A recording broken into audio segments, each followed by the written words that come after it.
we're going to run through our brackets, much to Dylan's desire not to. And then we're also going to talk about just March Madness in general, because, like I said, Craig actually pays attention to the games and actually knows what the teams are like, and maybe what the rest of March Madness actually might look like, considering the first half did not go well for a lot of people's brackets, aka nobody, because nobody is perfect anymore.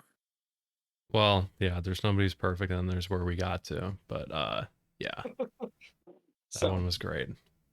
So I think first we got to kick it off. I think ultimately with the upsets, and because I feel like that's like just the first thing you jump to in every tournament. So obviously right off the bat, 16 seed, just dominating Purdue, which for everybody, Purdue was in my championship game, so it's going my bracket going really well. Didn't have them winning, thank God, but so but Now, was that the most obvious upset? Because I've seen a lot of people after the fact, of course, claim 2020 hindsight.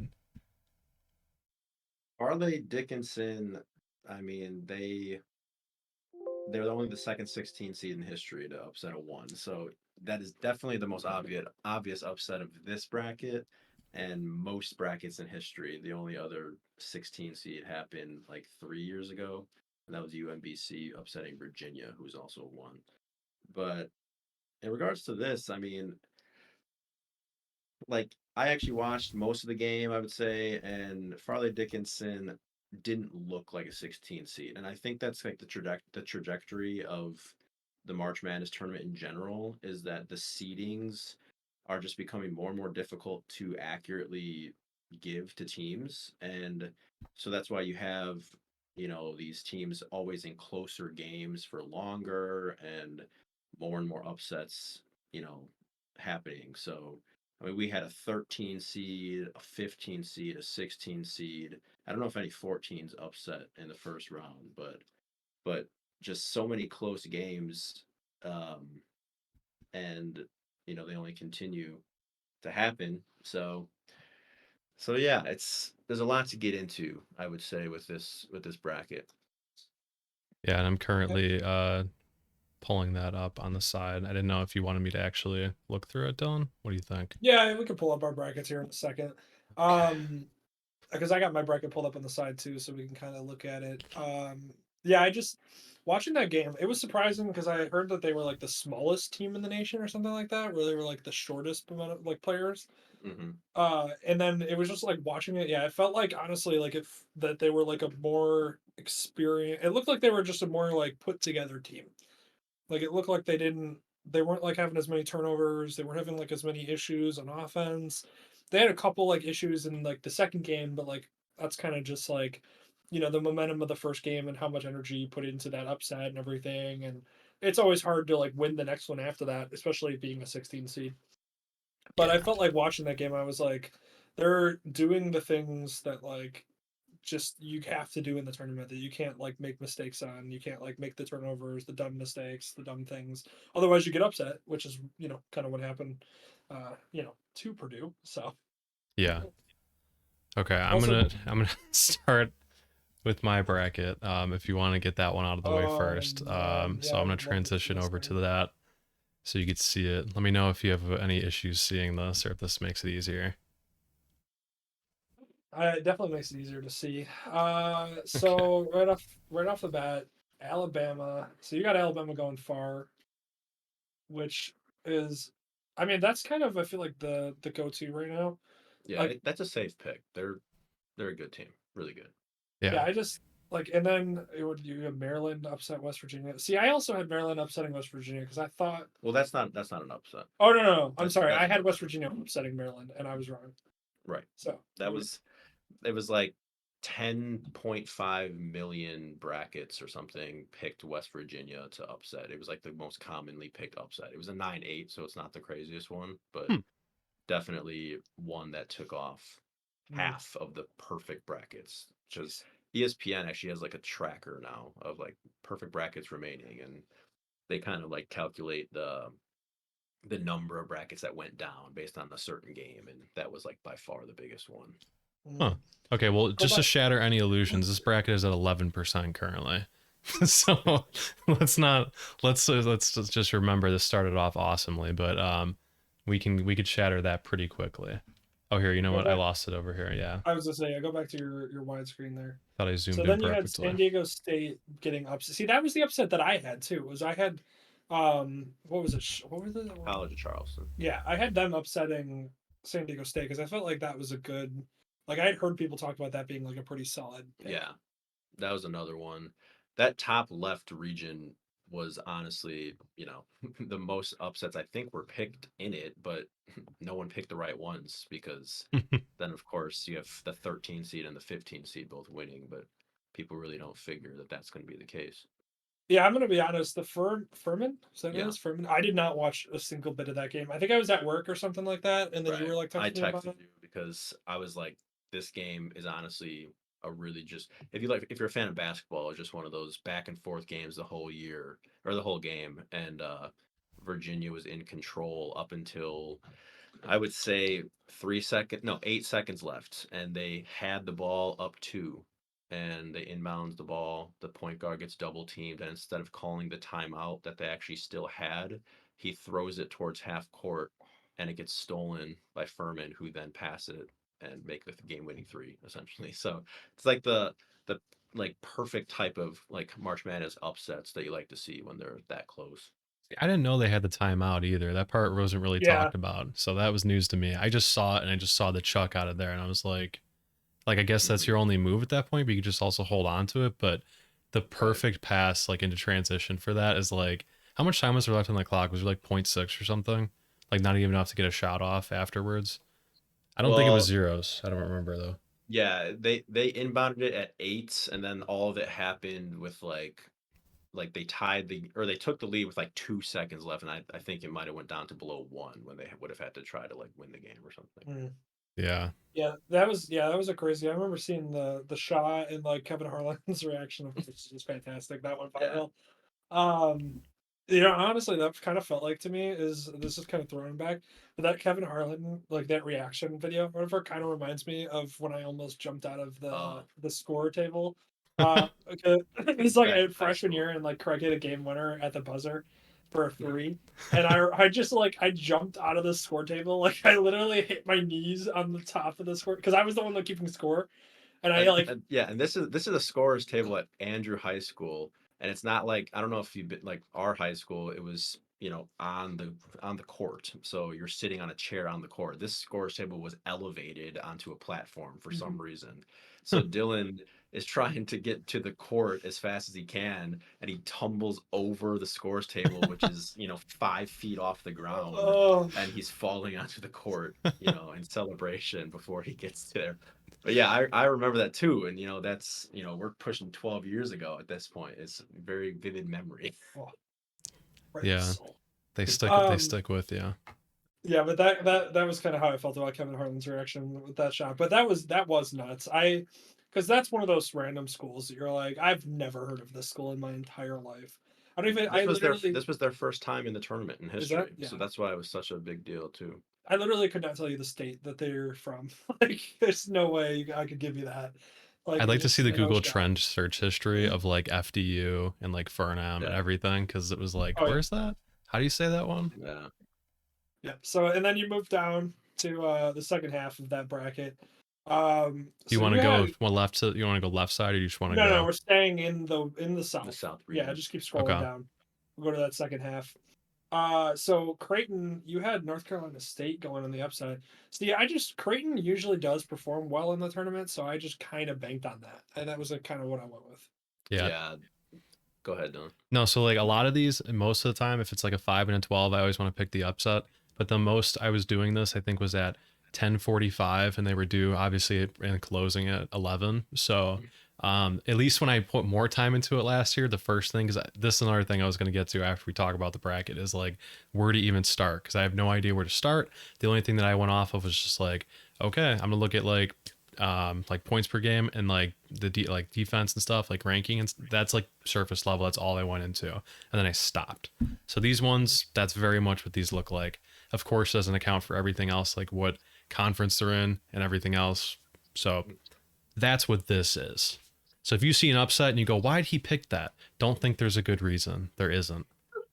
That's the best way. That's the best way to do it, though. Honestly, I was talking to Dylan like after the first day, and I showed him the number one bracket after the first like 8 or 9 games, and Yep, I was yep. like, this guy literally picked, like the 15 and 16 seed in like two of the regions to win, but they hadn't played their games yet, so he had a perfect bracket based on the games that had been played. And I was like, but this is where you see these people just you can randomly create a bracket and still have a great chance in this tournament based on just how crazy it is. Mhm.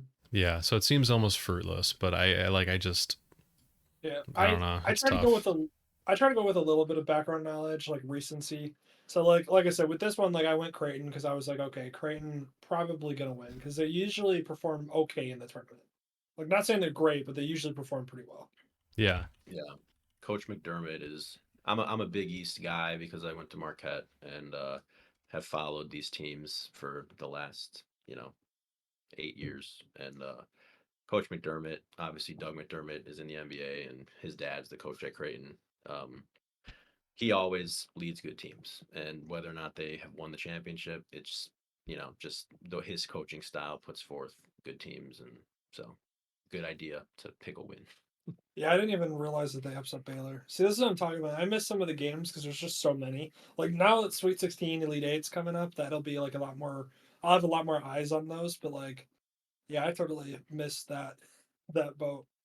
Yeah. Um, and then you had what did you have after that? You got did, did you have did you put who did you have upsetting right there?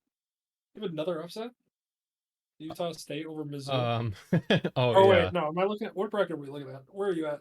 On the left side, so you Oh just yeah, said yeah. Baylor, right? And then we're We have going to Utah Mizzou. State over Mizzou. I guess that's not that bad of an upset. Although Mizzou did win by 11. And then of course Arizona. You know how Yeah, you that mean went. you So didn't have Princeton? It's crazy because that game Princeton controlled the entire game, and it just really like they only won by 4, but it just goes to show you that so Ivy League schools you never play these big name schools throughout the regular season, but they have enough time to study the trends of every team that they're going to verse. Like all these teams have a chance to study the team they're going to play, and Princeton did exactly what they had to do to shut down Arizona's style. And Arizona was like the number 6 top pick to win the championship, and so it's just like so crazy because they're just this fundamentally sound team who has like a bunch of seniors and they've gotten to the tournament for 3 years in a row but like haven't won like a game. And the coach was interviewed after the win against Missouri, and he's like, yeah, this is not like a 1 year thing, this is literally a 3-4 years in the making type of business where because we're older and seasoned, like they feel like they can compete with anyone, and they've come out and won 2 games and have a chance to honestly win another because Creighton and them are going to be very similar in how they play, and that's who they're playing in the Sweet 16. so I'm assuming the studying part isn't just because it's an Ivy League school and that because that's immediately what I went to. Is like, listen, Uh, these nerds have so much time to study. And I was like, I These guess that nerds. makes sense. That's like they're These really good at it. But no, that's a good one. but But no, like it's every team, like Dylan was bringing up with Farley Dickinson. Purdue was in the top 5 best team in the country for 2 months, and Farley Dickinson is the statistically shortest team by height in the country, and they beat the kid who is like the tallest player, Zach Edey. yeah. He's like 7'2", 7'3" or something, and it's because they just knew how to shut them down, and that's the beauty of it. So yeah. So when like Princeton went into it, what was the like as a person who didn't get to see I think I saw actually majority of maybe it wasn't this game. So Arizona style versus Princeton, what was their whole thing possession, and they knew that they just had to limit like giving them the ball. So they just that was like what they went into it, and then they just played off of that. Or like what's that yeah, look like? yeah, they're a good 3-point shooting team. Princeton obviously is, but the whole thing is they slow it down. And Arizona is more of a run and gun, athletic school that you know they have bigs and guards that they just you know it's not the same style as the Princeton really slowing the game down style. And I relate as well to that kind of thing because like back in high school playing basketball, where when you're undersized or like less athletic than a team where you're not supposed to compete with, you can really slow down a game and switch the tide if you slow down that team. And so that's kind of the mentality that they go for. Okay.